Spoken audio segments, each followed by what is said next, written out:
Hey everybody, it's Dean Graziosi. Welcome to the Weekly Wisdom. If you're new to this site, congratulations. Browse around, look at some old video blogs, previous video blogs. They're new to you if you haven't seen them. Browse the wisdom, capability, direction. Everything you can imagine is right here at the site, especially and most importantly, the most amazing real estate people and investors on the planet supporting each other, people helping people. It's a cool site. If we don't have your email address, first time to the site, enter it up here, and we'll make sure that we give you reminders each week when we do these video blogs, plus we'll send you some free training.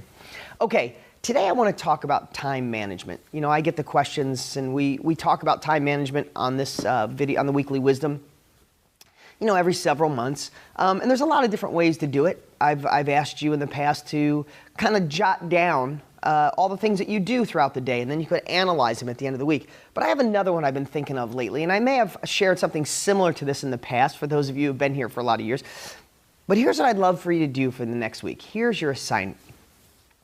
You know, as entrepreneurs, we say yes to a lot of things. We say yes to working more than most people. We say yes to new opportunities. We say yes to paying for education, paying for speed, getting involved in things, painting outside the lines when other people think you're crazy.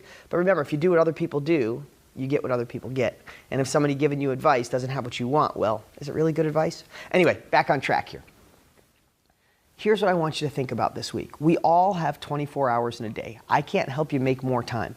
But what I can help you do is figure out the things that empower your life and give you the opportunity to go to the next level, and the ones that don't. So I'm going to make it real simple this week. I want you to keep track, whether you do it on your phone, on your smartphone, or a little pad, or a yellow pad, or a tiny little pad in your back pocket. I'd love for you to keep track of the important things that you say yes to and the things that you say no to during the week.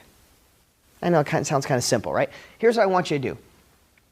We could be saying yes to things that don't do anything to bring us to the future that we want.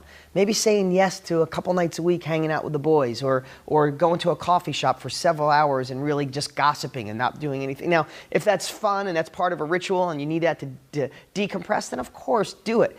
But just make sure that's really what you want out of life. Are you saying yes to helping out too many people right now? Remember my older blog when I was talking about you want to help the people you love, you got to secure your oxygen mask first and then help the people around you. If you're saying yes to everybody who wants a favor and wants you to do something and lend them money and teach them things and give them a ride and all these other stuff, you could be saying yes to so many people that you're saying no to real estate investing. You're saying no to putting buyers on your list. You're saying no to putting your bandit signs out. Because remember this, since there is only 24 hours a day, and I would assume every single person watching is busy as heck, when you say yes to one thing, you're saying no to something else. And here's just my hunch. You're saying yes to certain things in your life that you really don't want to do, that they don't empower your life, they don't give you a future that could be bigger than yesterday, they're not going to make 2012 better than 2011. You're saying these yeses that really go against what you really want. And what it's doing, it's forcing the no to go deep on real estate investing. And you could be dabbling in real estate. If you dabble, you'll get dabbling results. If you treat real estate like a hobby, you'll get hobby results. If you work at real estate an hour a day, but it's kind of, you're talking, you got this, you're not focusing, that's the kind of results you get. I say this all the time. Just by buying my books, just by being on this site doesn't get you the results that you want.